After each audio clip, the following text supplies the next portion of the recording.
Good afternoon, I'm Sir Prince, and today we will be looking at an interesting topic. Class, what did I say? That's correct, an interesting topic.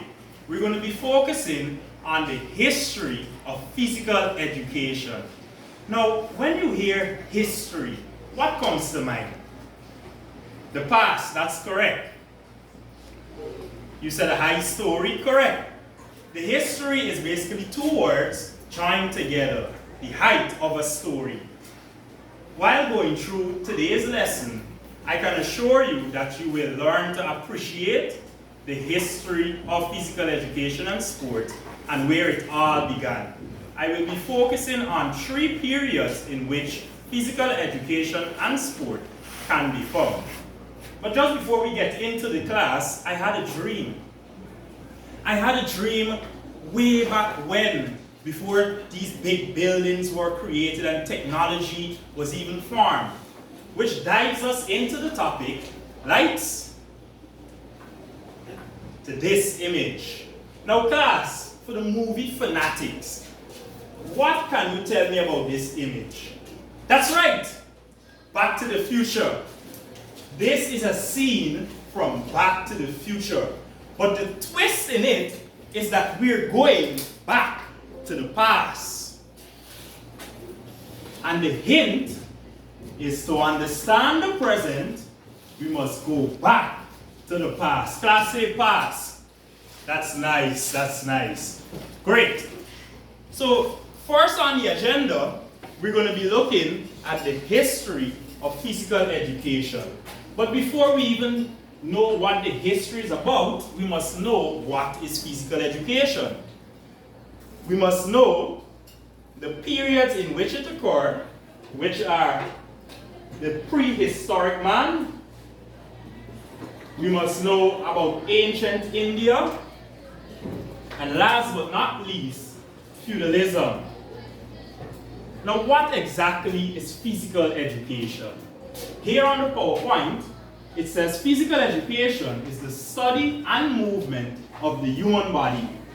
It involves both theory and practical activities to achieve holistic development by focusing on the body, mind, and spirit. Can someone tell me what they understand by this definition? Angelina, yes, stand. Okay, physical education is the study of the movement of bodies. Yes, what else? Samir. That is correct. It also involves a holistic development of the body, the mind, and the spirit. When it says the body and the mind and the spirit, this deals with how the human functions. In order to be healthy, you must have a healthy mind. You must learn how to deal with the pressures of society. In order for you to be healthy, you must be physically fit. This is where the body comes in. And the spirit, well, this is what gives you this vigor and this will to continue going on. So now that we've got a grasp of physical education, here's an image of some children doing activities, because at the end of the day, it involves sports and physical activities. On to the next slide. The first period, better known in layman's term, the ape-man civilization. I don't know about you, but if someone ever told me I'm as dumb as an ape, I would feel offended. But the first period we'll be looking at is the ape-man or prehistoric man. When you hear prehistoric man, you think about a civilization that isn't so technologically advanced, don't you? Yes. You think about the stone era, where a lot of things weren't developed. So we have some images illustrating what it was like back in the prehistoric man. Take a good look. Aren't you pleased and grateful that you're living in the modern era, where you have fancy clothing and jewelry and even better food? Back then, they would have to use spears to hunt for animals. Let's go to the next slide. It says that the prehistoric people, such as the Taínos tribe, were known to partake in physical education. So this basically means physical education, it was around since the prehistoric man. It wasn't just named physical education, but it was back in their society. Their way of life and survival included gathering food, agriculture and cultural celebrations, and even jumping. Now, how this intertwined with physical education is that the Taínos people, they had to jump over huge obstacles in order to hunt for food. They had to swim across mighty rivers. They even had to throw spears in order to hunt for their animals. And these activities evolved into what we have now. Because why, class? Jumping evolved into what? That's right, high jump. Swimming evolved into what? Swimming athletics at the Olympics, that's correct. Throwing spears to catch animals. That turned into javelin or even shot put. So you're following. The next slide. The next slide we'll watch a very short video on the way of life of this Taínos tribe. Please be quiet and listen up. Before the arrival of Europeans, Haiti was home to the Taino people, a vibrant indigenous group with a rich cultural heritage. The Taino society was organized into chiefdoms, led by caciques, who governed the people in their lands. They spoke Arawakan languages and were known for their advanced agricultural practices, cultivating crops like cassava, sweet potatoes, and maize. The Taino were skilled artisans, creating beautiful pottery, woven baskets, and intricate carvings. Their religious beliefs centered around a pantheon of gods, with rituals that emphasize harmony with nature. The Taino engaged in fishing, hunting, and farming, fostering a deep connection to their environment. Great, so that was the end of the video. I'm pretty sure you learned a lot from it. It spoke about their agricultural way of life, their farming, the way they hunt. On to the next slide. The next period is ancient India. And ancient India, this is kind of a cool period because a lot of things, it evolved into the activities we do in today's society. These are just some of the images so you can have a kind of visual understanding of what it looked like way back then. Their structures and even monuments, the type of animals they used to interact with or be around. You can have a look, take a minute. Okay, on to the next slide. Notes to know about ancient India. Now, these people practice yoga because they believe in the involvement of the human body, mind, and spirit. They used to mimic animals. You know what mimicking is? If you haven't watched the movie, because I know most of you are movie fanatics, The Karate Kid. This is a scene from The Karate Kid. And this scene derived way back from ancient India. You can see this man is mimicking a cobra. And this is the movie The Karate Kid. Familiar, right? Yes, everybody knows Mr. Smith.